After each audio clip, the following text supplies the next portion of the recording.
آج کل ہمارے لوگ شیعوں کی بات کر لیتے ہیں، یہ بھی نہیں دیکھتے کہ بھئی اس کا عقیدہ درست ہے یا نہیں، حضرت صدیق اکبر کے بارے میں یہ عقیدہ درست رکھتا ہے یا نہیں رکھتا، یہ کریم آقا صلی اللہ علیہ وسلم کی کسی صحابی کا بغض تو اپنے سینے میں نہیں رکھتا۔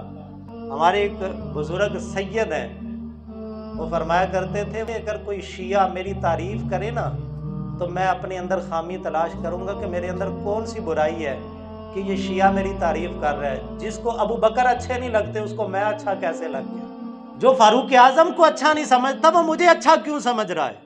اور ہم جناب والا صدیق اکبر، فاروق اعظم، عثمان غنی، امیر معاویہ پہ بھونکنے والوں کو ہم پیر اور جو ہے وہ رہبر سمجھ لیتے ہیں۔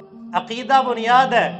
جو اصحاب رسول پہ بھونکتا ہو، جو رسول اللہ کے اہل بیت اطہار کے بارے میں بغض اپنے سینے کے اندر رکھتا ہو، ایسا کوئی بندہ بھی پیر نہیں ہو سکتا، رہبر نہیں ہو سکتا، وہ تو خود بھٹکا ہوا ہے۔